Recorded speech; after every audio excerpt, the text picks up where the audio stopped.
5, 3.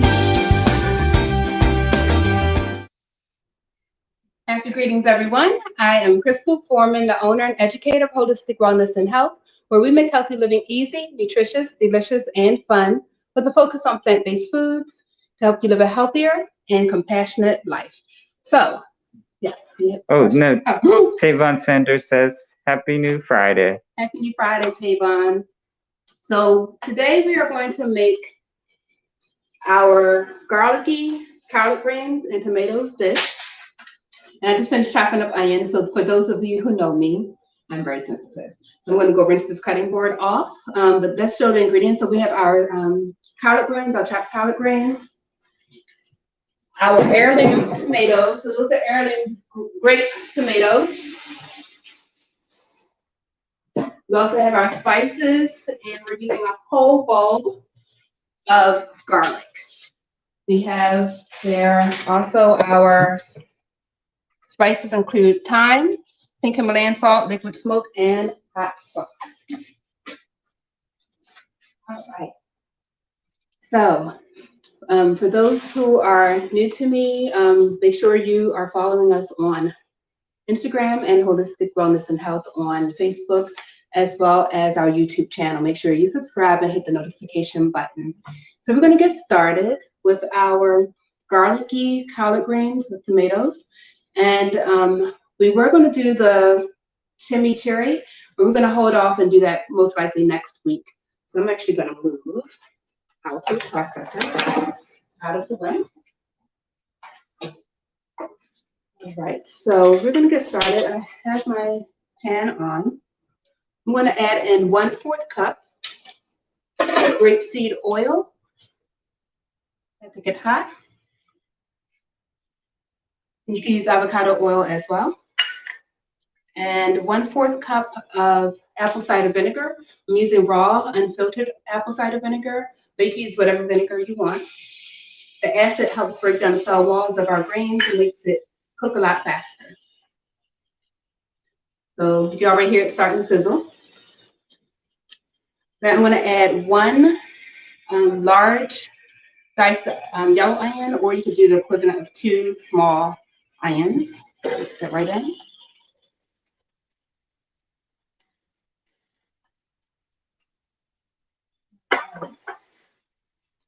Let that cook up a little bit. And we're going to add in, this is the equivalent of 1 whole garlic bulb. And I sliced it. So instead of dicing it like I normally do, I sliced it. That's going in as well. And we're just going to cook this for about 3 minutes until it gets nice and soft. All right. And I have it on high heat. So can you focus on it for a moment?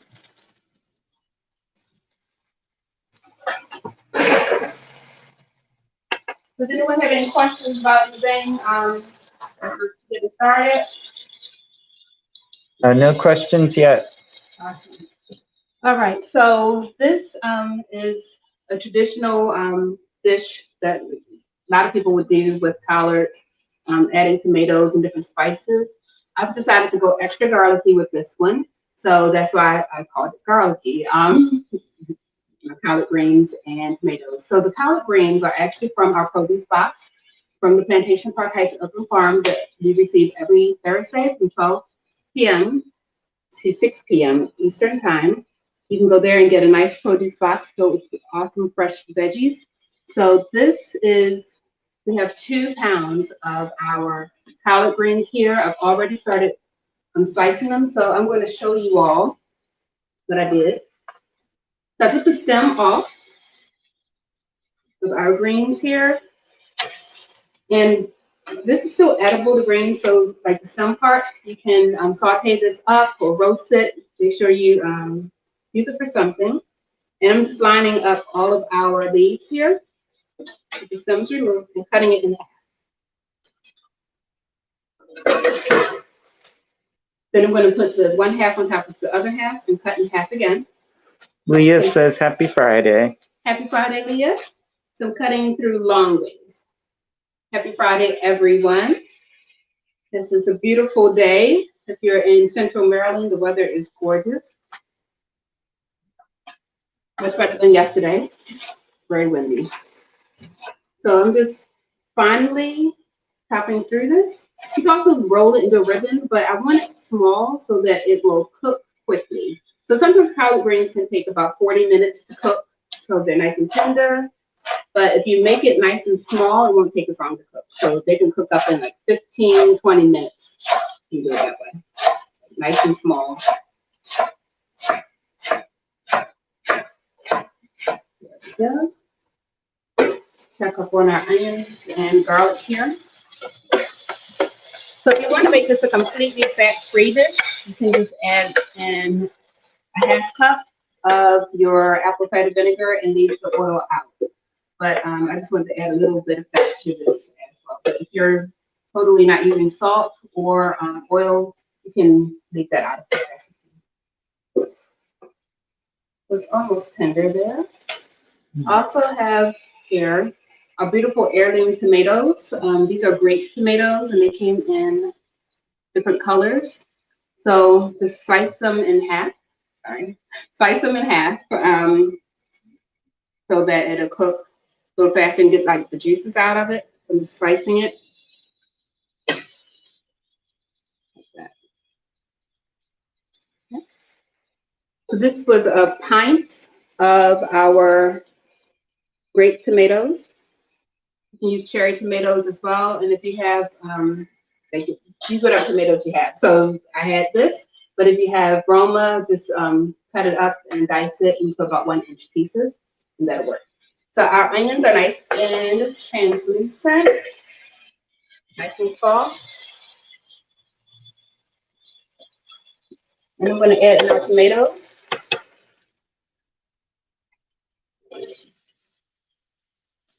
And our spices. So we have here pink Himalayan salt, black pepper, and thyme. And we have 1 teaspoon of each. Put this in.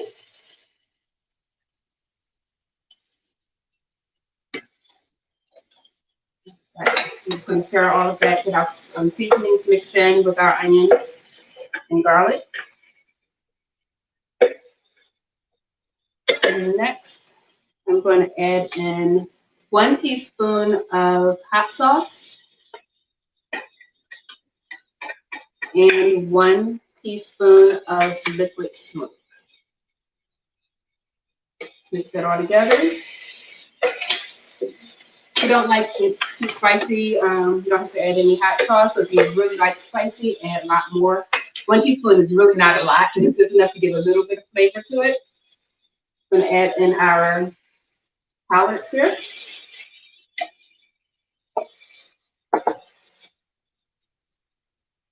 And we're going to serve this with quinoa. We have white quinoa today. The cook up. This is going to take about 20 minutes, cover it, cook down 15 to 20 minutes. And I'm going to leave it on medium-high heat. Just stirring it to make sure all of the greens are coated before I put the top on. I'm going to cook this with the lid on. That'll help keep a lot of the juices in our pot. If you don't have a large pot, you just have like a smaller frying pan, just do half of the recipe, and that'll work out fine. So this is a lot, but as you all know, greens will cook down. So it looks very full right now, but it'll cook down. Right. And if you want to add more seasonings, you can. Being light with it right now. All right, so I'm going to put our lid on. And I am going to go on and see if I can get this chimichurri going. All right. That like it was a while ago. So for those who caught our video on yesterday. But we did the foraging on. Oh, that's right. We foraged on the 21st. Right. We did the video on Wednesday. Okay. And I shared it yesterday. Yes. So for those of you who caught the video yesterday, First of all, we did have a few technical difficulties, so it was like video sped up and slowed down at some points, but you all should have the gist. I am going to redo the video and have like a nice clean version, so that will be up most likely by Monday or Tuesday. But you can still watch it. It's on YouTube. We made our garlic mustard, so I'm going to get that in one moment. Yeah, So we made pesto.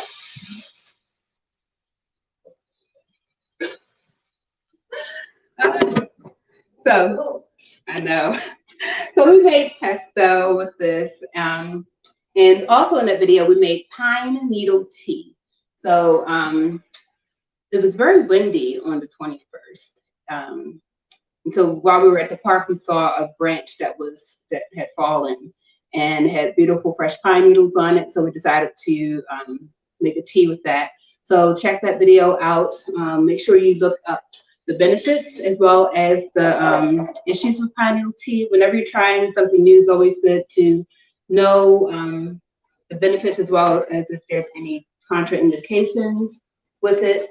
So like, since we're talking about it, pine needle tea is great for like vitamin C deficiency. So Native Americans have been using it for hundreds, thousands of years.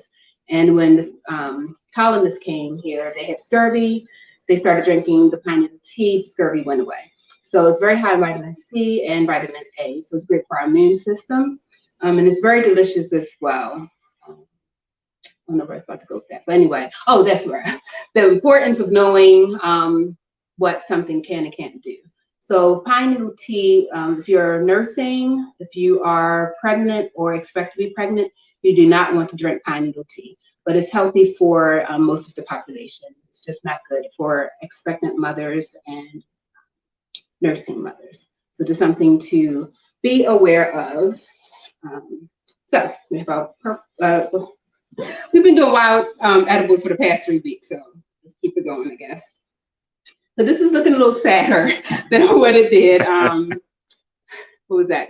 Yesterday's video. But you get the gist. There's flowers on here. The flowers have 4 petals. They're white flowers. Garlic mustard is in the mustard family, so it is a brassica. It's a mustard. And you'll find it at a lot of parks throughout the U.S. and Canada. It is actually a plant from Europe. It doesn't have a whole lot of predators to keep it in check. So it grows like without much competition, and it overtakes our native plants. So pretty much every park in the country wants you to harvest this from root so that it does not come back. Cool thing is that you can use every part of this plant: the flower, the root, the seeds, the leaves, the stem. So the stem here is very tender because we're still in the spring. But when it gets like late June, July, August, it gets a little woody. Usually about August, you don't see a whole lot left. It looks like the insects have eaten it, but I've learned that it's actually where the seed pods start coming out. But yeah, the insects will eat it as well. This is one of the most desired plants for foragers because they know that they're not only helping the earth and the environment by getting this up, but it's really delicious and you can do a lot with this. So the pesto we made was absolutely delicious and we served it with a pasta dish.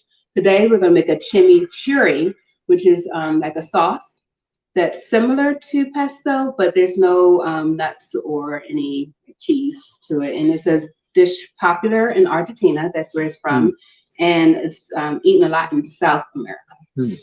So let's take these leaves off. And can you go over again which year this is? Yeah.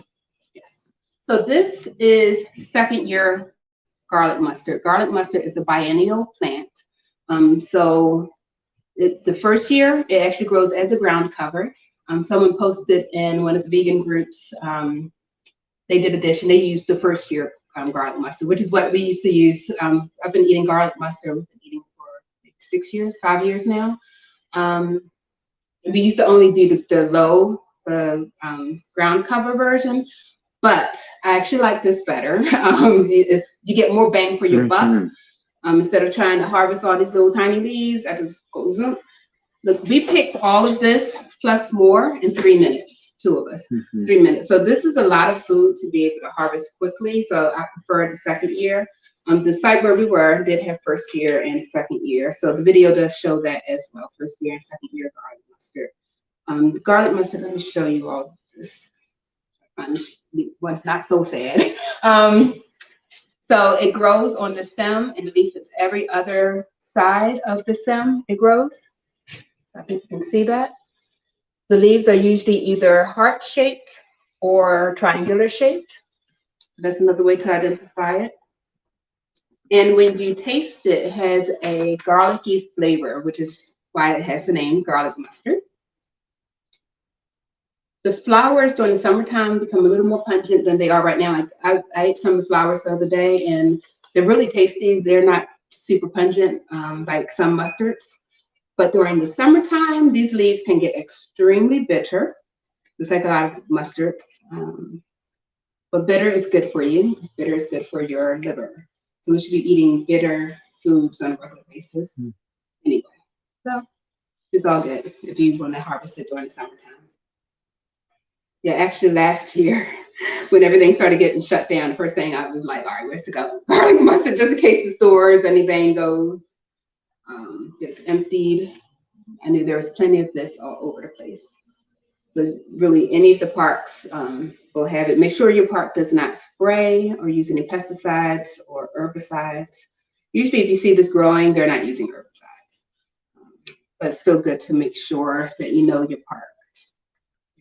I haven't seen any look-alike plants for the second year garlic mustard. There may be some out there, but the first year ground cover, there are a few other plants that look like that, but that second year really stands out. Yeah, so if you're not really sure, like you don't feel confident in your foraging skills, stick with the second year because I have not seen any lookalikes for the second year. First year, yeah, most of the lookalikes are edible, Creeping Charlie and a few of the viney ones, they are edible, but having said that, there is one, the one that has the yellow flower, and I can't think of the name right now. I was really sad to find it in the space where I got all my garlic mustard last year. This other invasive plant that's not even useful took over my spot. At least this is a useful plant. This is a useful invasive took over, and you can eat it when it's a ground cover before it gets the flower. Once it gets that yellow flower, it is actually toxic. So I would just stay away from that plant, period. Yeah. So I'm just gonna harvest, I think I'm gonna do a cup of this. I'm gonna wash it off real quick and come back and we'll do our sauce. So I'm just gonna take some more. Does anyone have any questions about garlic mustard? Not yet. No? Okay. Yeah, I mean, you could eat this just like, oh, yes, question. It's not like mustard green. It's not bitter like mustard greens yet, but it will get very bitter during the summertime. You know how like a lot of other greens, they get bitter in June, July, August? That's what will happen to this. Right now, it's nice. Like you can eat this raw. Put it in your salad. You can eat it just like in the video, I was just eating it. I'm not eating this yet because I haven't washed these off. But yeah, just eat it just like this. And it's not bitter or astringent or too tangy or anything right now. It's perfect right now. But I will eat it when it starts getting bitter. Same thing with dandelion greens. Like, this is a good time to get dandelion greens. They're nice and tender. But if you get dandelion greens in August, they are going to be spicy and bitter, which is nothing wrong with that. That's good for you. But just so you know, it's going to be spicy and bitter. But it's still edible. Yeah. But say the grass is cut, and then the dandelions are cut with the grass. So it's been cut all the way down, and then it starts to grow again. That second time it grows, is it going to be as bitter as it would be if you just let it keep growing to some ginormous size? So that's a very good question. And unless you harvest it like right away, it is gonna like something about the summer heat is better. Okay.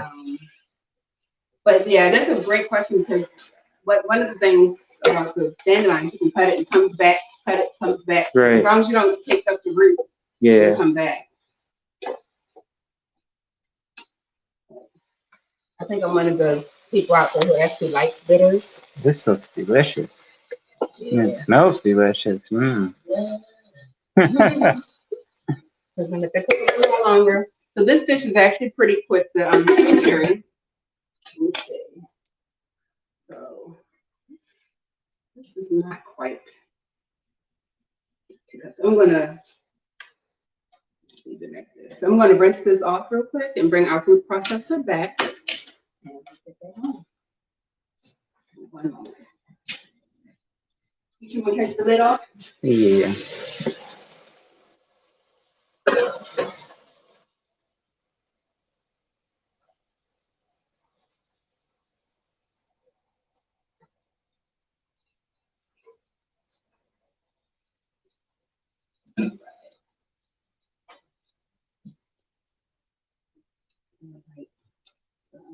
Lid back on. I'm gonna change out this cutting board. I'll let you guys see the garlic mustard up close. And so, like, definitely use. Oh, that's a great leaf to show. Thank you. It's a nice big leaf. A leaf can be anywhere from like a ½ inch to about 3 inches. So you can see, like, with my finger, how long that one is. It's about 3 inches. Heart shaped. Yeah, it's a very nice one. Jagged. The first year is more rounded, like cardioid rounded. But the second year has like a pointy tip to it. All right, so I'm gonna go and put our garlic in here, and I'm gonna use half of the recipe. So I'm gonna use 2 cloves instead of 3 cloves of garlic.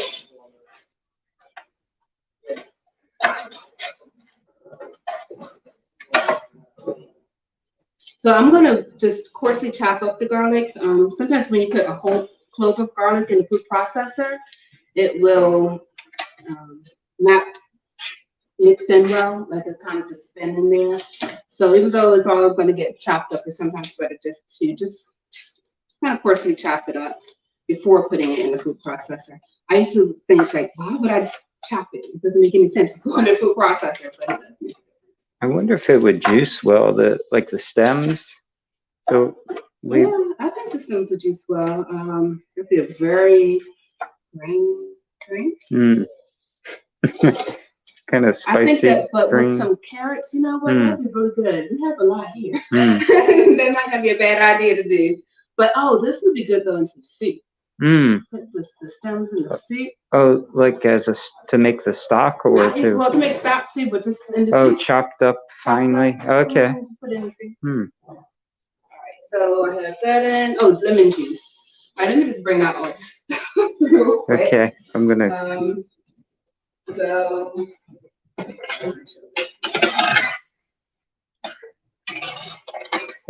So, yeah. 3 tablespoons of lemon juice. You can see. Okay. Sorry. You guys see what's going on over here again. Oh, that smells good.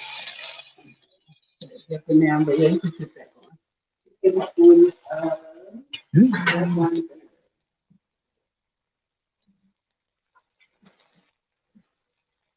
I decided to go in and do this, so it's gonna take me a minute to get everything out again. All right, you can do it. Okay. So I'm putting in the equivalent of 1 lemon or 3 tablespoons of lemon juice.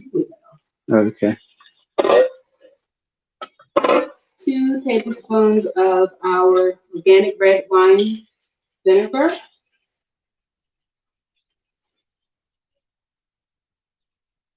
So this dish is traditionally made with red wine vinegar, parsley, oregano, garlic, and red pepper flakes. Yeah. So it's really more of a parsley dish, parsley with red wine vinegar.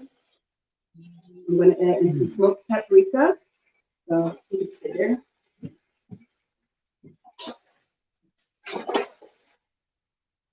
I'll add in a teaspoon of my pink. I'm sorry, smoked paprika.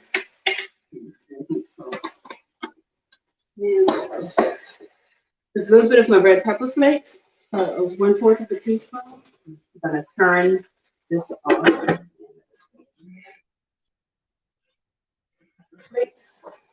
Have you done like an equivalency comparison between smoked paprika and liquid smoke? Like Yes. how much liquid smoke it takes to make a teaspoon of smoked paprika? Make it nice and smoky. Yeah, yeah. I have. Liquid smoke is definitely a stronger Hmm. flavor for the most part. Also, liquid smokes I've had, like whether it's hickory or mesquite. Mm-hmm. I feel like the hickory is a little better, but this has a very rich, smoky flavor. Hmm.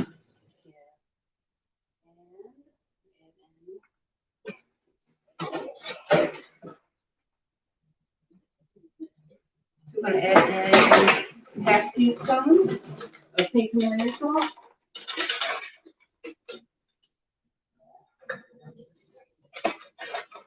Does anyone have any questions about this dish? Not yet. All right, and then I'm going to add in 3/4 cup of our olive oil. So if you wanted to somehow turn this into a pesto, what would you do to convert your chimichurri? Chimichurri.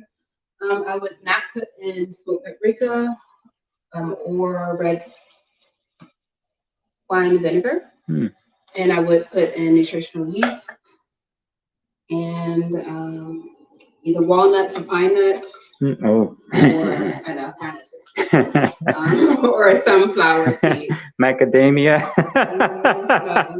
That's expensive too, but no. So pesto is traditionally made with pine nuts and basil, but often I will use sunflower seeds. Nice, yeah. In place, sunflower seeds are like $2 a pound, something like that. $2 a pound versus pine nuts being like $15. Wow. Or $18 a pound. So it's a huge difference. So it's almost like 9 times the cost. So. But pine nuts, if you can get them, look at prices, definitely worth getting. So everything's in here. We started on. I'm gonna pulse it and then I'll keep it.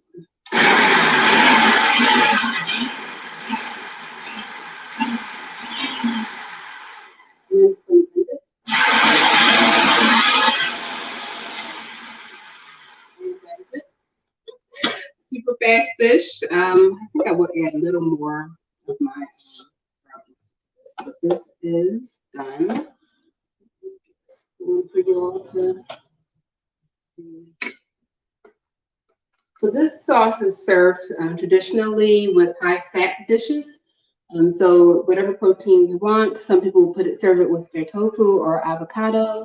Yeah, you can use it on whatever you want. This is just like another sauce. And you can make it a little thicker too if you want to. Just add a little more of your greens to this.